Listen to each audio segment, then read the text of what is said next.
Hello.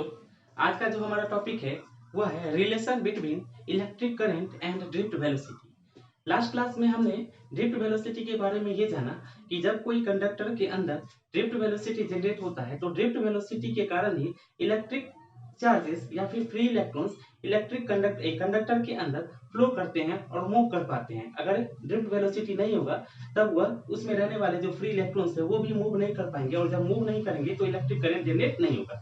तो सबसे ज्यादा जो रिस्पॉन्सिबल थिंग्स था इलेक्ट्रिक करंट जनरेट करने के लिए किसी कंडक्टर के अंदर, वो था drift velocity. So drift velocity के बारे में हमने पिछली क्लास में देख लिया है। आज हम लोग उस ड्रिफ्ट वेलोसिटी को इंटर रिलेट करेंगे इलेक्ट्रिक करंट के साथ, यानी हम रिलेशन फाइंड आउट करेंगे, the relation between electric current and drift velocity.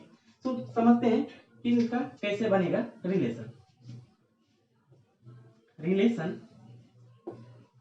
Between drift velocity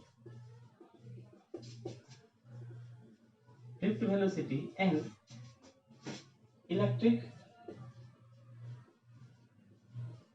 current. Okay, मान लीजिए ये एक कंडक्टर है, इस कंडक्टर के अंदर बहुत सारी फ्री इलेक्ट्रॉन्स हैं, बहुत सारे फ्री इलेक्ट्रॉन्स,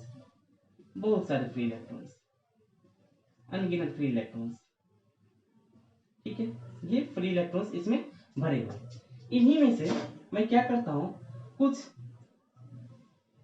एक क्रॉस सेक्शनल एरिया ये है और ये क्रॉस सेक्शनल एरिया ये है, यानी एक क्रॉस सेक्शनल एरिया ये और एक क्रॉस सेक्शनल एरिया ये। मैं ये समझता हूँ कोई इलेक्ट्रिक चार्ज अगर यहाँ है तो यहाँ से यहाँ तक आने में उसके टाइम लगता है t। यदि कोई इलेक्ट्रिक चार्ज यहाँ से यहाँ तक आने में और इस क्रॉस सेक्शनल एरिया से क्रॉस होने में उसको टाइम लग जाता है, t टाइम। कितना टाइम? t time. यदि इस पूरे वॉल्यूम में यहाँ से लेकर यहाँ तक का जो वॉल्यूम है वो एक सिलेंड्रिकल वॉल्यूम है, वो कैसा वॉल्यूम है? सिलेंड्रिकल वॉल्यूम है। और ये मैं मानता हूँ कि इनका वॉल्यूम कितना है? Capital V। इनका वॉल्यूम, इस यहाँ से लेकर यहाँ तक का जो वॉल्यूम है उनका वॉल्यूम कैपिटल V है।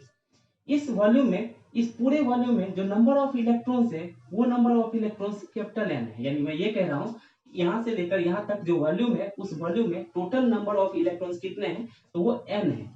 अब मैं आपको ये कह रहा हूँ कि इस पूरे वॉल्यूम में, इसका जो पूरा वॉल्यूम है उस वॉल्यूम का जो एक यूनिट है, एक जो यूनिट है उस एक यूनिट वॉल्यूम में number of electrons small n है। फिर से समझते हैं, यहां से लेकर यहां मैंने क्या किया, ये एक कंडक्टर है, इनका ये क्रॉस सेक्शनल एरिया, ये क्रॉस सेक्शन है, इन दोनों के बीच कुछ स्पेस है और इस स्पेस में क्या है, इस स्पेस को मैं क्या कह रहा हूँ? वॉल्यूम। यहां से यहां तक का इनका वॉल्यूम क्या है? V है। इस V वॉल्यूम में कितने इलेक्ट्रिक फ्री इलेक्ट्रॉन्स हैं? तो n फ्री इलेक्ट्रॉन्स हैं। अब मैं ये कह रहा हूँ कि इसके एक यूनिट वैल्यू में कितने फ्री इलेक्ट्रॉन्स है? तो n फ्री इलेक्ट्रॉन्स है। ठीक है, तो समझते हैं।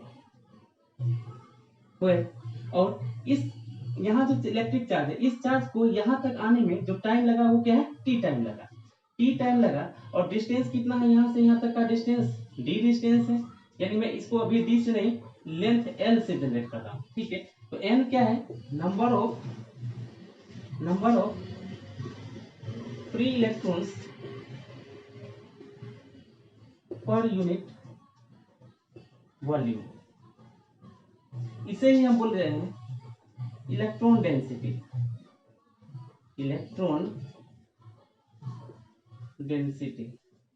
ये लगभग 10 पर power 29 electron per unit volume यानी मीटर क्यूब होता है। ठीक है, n क्या है? Total number of electron in V volume,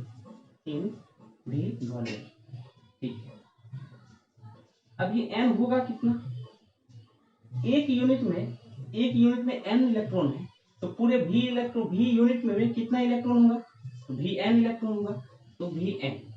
अब ये V क्या है? वॉल्यूम ऑफ द सिलेंडर, यानी यहाँ से यहाँ तक का जो सिलेंडर बन रहा है वॉल्यूम ऑफ द सिलेंडर। हम बोलेंगे लेंथ इंटू एरिया, वॉल्यूम होगा length into area into n। अब देखिए लेंथ, यहाँ से यहाँ तक आने में उसको कुछ डिस्टेंस कवर करना पड़ेगा, और ये डिस्टेंस कवर किस पर डिपेंड करेगा? तो डिस्टेंस इक्वल टू क्या होता है? Velocity into time. Velocity into time. Velocity क्या है, यहाँ से यहाँ तक आने में जो ये इलेक्ट्रॉन जा रहा है उसका जो एवरेज वेलोसिटी है वही तो ड्रिफ्ट वेलोसिटी है।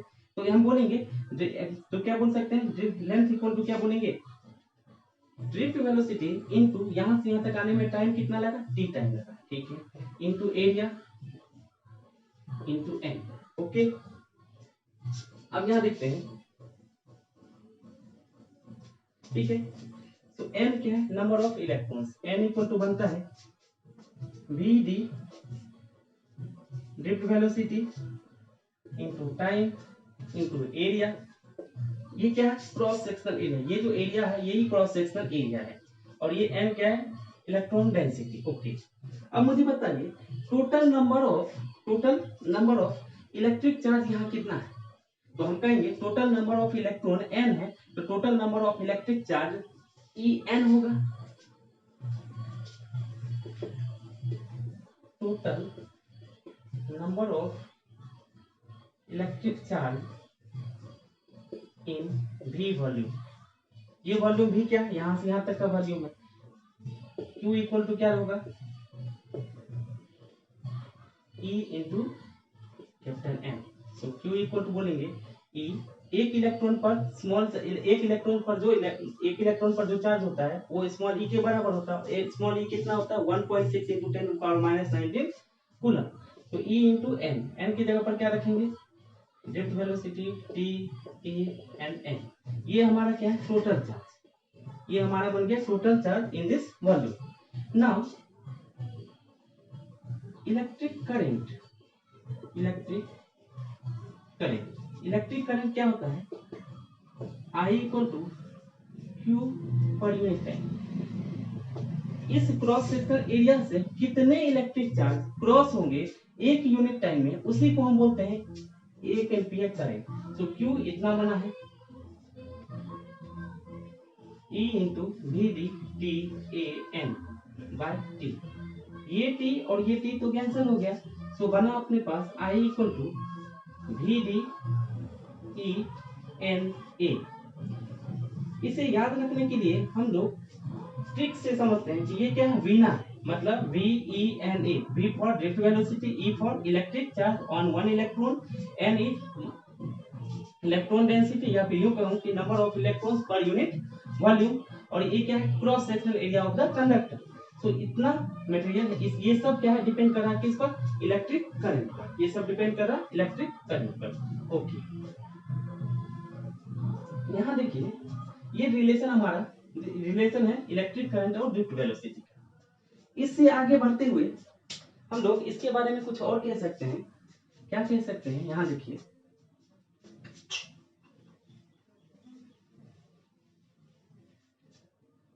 इलेक्ट्रिक करंट इक्वल टू क्या है,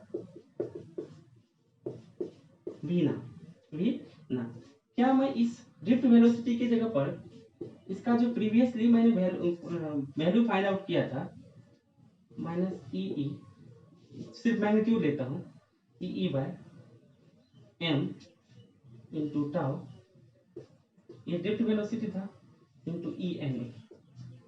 क्या इलेक्ट्रिक करंट इक्वल टू इस E के जगह पर E बाय m, इस E के जगह पर क्या पोटेंशियल डिफरेंस भी, ये भी क्या है, पोटेंशियल डिफरेंस भी बाय लेंथ L लिख सकते हैं, into tau E N A, ऐसा भी लिखा जा सकता है। अब देखिए इनको क्रॉस मल्टीप्लीकेशन करते हुए इस V को मैं इधर ला, तो V इक्वल टू क्या लिख सकता हूँ, ml इंटू आई बाय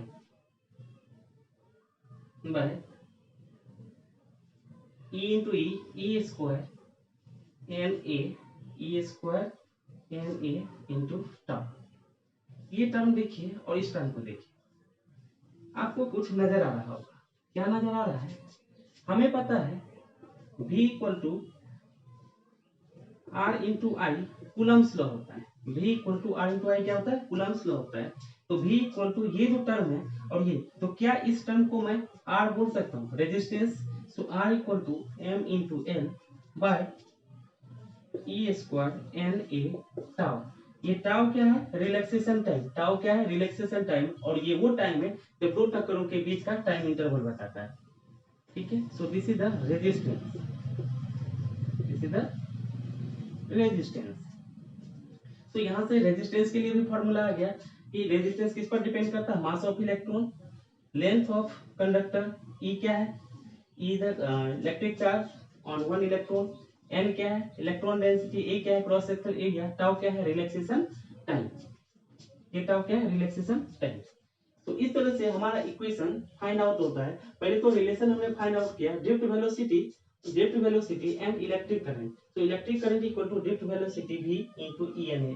आसानी से समझने के लिए हम इसे बोलते हैं v ना। मतलब क्या है, electric current, drift velocity, electric charge on one electron, number of electrons per unit volume, और ये क्रॉस सेक्शनल एरिया। यहाँ क्या है पोटेंशियल, यहाँ याद रखना है ये क्या है पोटेंशियल डिफरेंस, ये क्या है पोटेंशियल डिफरेंस, ये क्या है करंट, और ये जो पूरा टर्म है इस पूरे चीज को हम बोलेंगे रेजिस्टेंस, इसे बोलेंगे रेजिस्टेंस। ये क्या है करंट,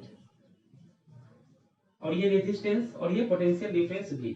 और इसी को इक्वेट करते हुए हमें चूंकि पता है कि v equal to R I होता है, मतलब v क्या है वोल्टेज, r क्या है रेजिस्टेंस, I क्या है करंट। तो r को इक्वेट करते हुए हमें पता चलेगा कि r का वैल्यू इसी पर डिपेंड करता है। ओके, आज भर के लिए हम लोग इतना ही रखते हैं। नेक्स्ट डे हम लोग कुछ और फिर करेंगे, और फिर हम लोग समझेंगे कि आगे का चैप्टर में जो भी है इससे रिलेट करते हुए हम लोग आगे बढ़ेंगे।